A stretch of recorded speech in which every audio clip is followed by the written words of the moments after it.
anniversaries, birthdays. Like, there's so much effort goes into this. Earlier on this morning, we were talking about Williams and the pain that they are feeling. Well, they've put phenomenal amounts of effort in, and it's that relentless chase. If you bring in too many standard parts, if you go down a Formula 2 road, do you lose the essence of Formula 1?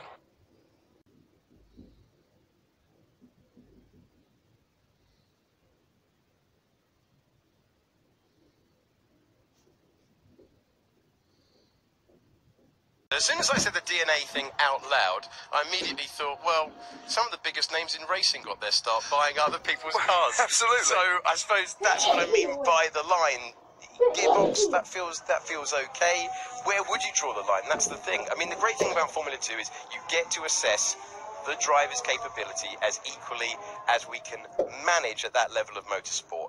But here is about the joint. It's not just the driver, it's not just the team principal, it's the whole team's effort. And it's always been that, even when Frank Williams was buying old cars. Nuts.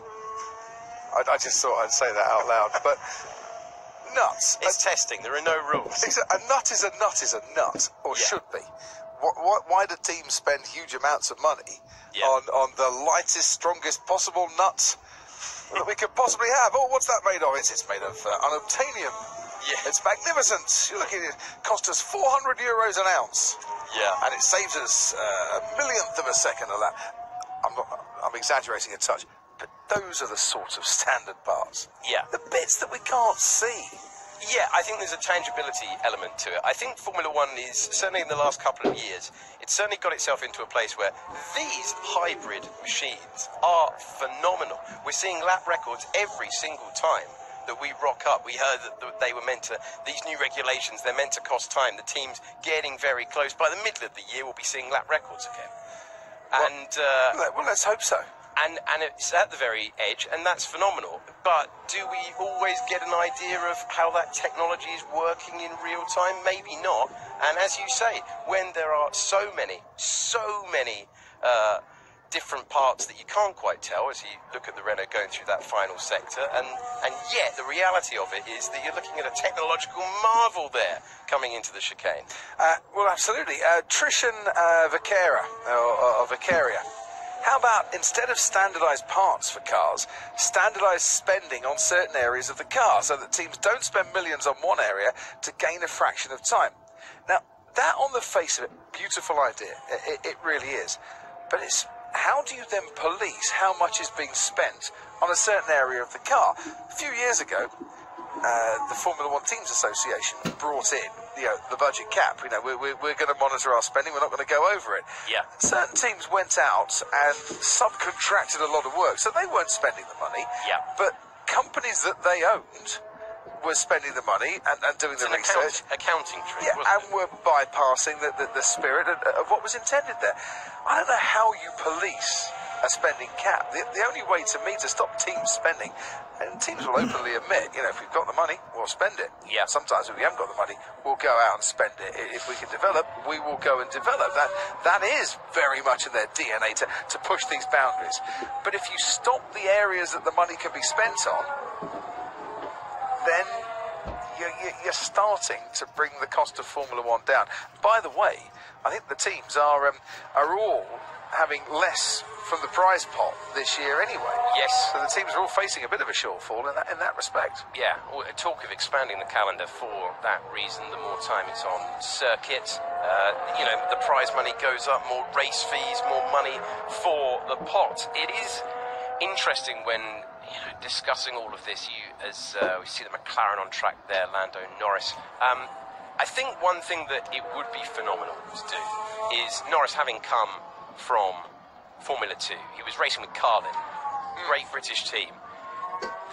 Does Formula 1 need to get back to the era where Jordan can progress from the junior Formulas and then be a team owner? Because what a great thing for Formula 1 that was. I think that has disappeared, and something needs to be found so that Prema can take the step up, so that Carlin can take the step up. Why haven't ART made the step up already? Exactly. We were talking about Fred Vasseur earlier in the week, and the amount of winning he's been done, and yet he has to leave teams. Same with Christian Horner, has to leave a team, has to come to another organisation. It would be good. It would be, you know, maybe this is utopia, but, and maybe it's unreachable. But it would be good to see the people that do the winning in the second tier be able to bring those teams, and then you get a different flavour.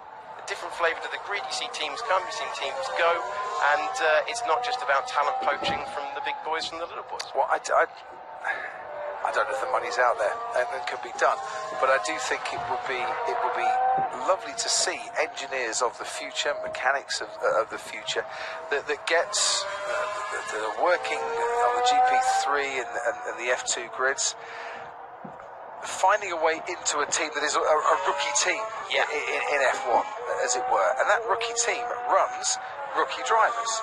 Absolutely. How would it work if the top two in F2 were promoted to F1?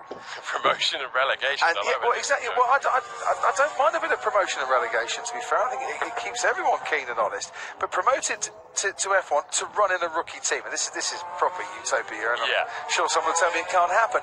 You know, but the bottom two drivers in the championship go down to F2. Yeah. The top two drivers in F2 come up to F1 into this rookie team, or into other teams if necessary. But those drivers that are slipping out of F1 can go back into F2 and then can come back up again. Yeah, yo-yo drivers would get. Yeah, I mean, you're the F2 expert here, but one of the things, that series was set up as a feeder series for F1. Yeah. But I think it's got to a stage now where I'd like to see some drivers being fed the other way. So Daniel Kvyat, for instance, has found his way back into Formula 1 again.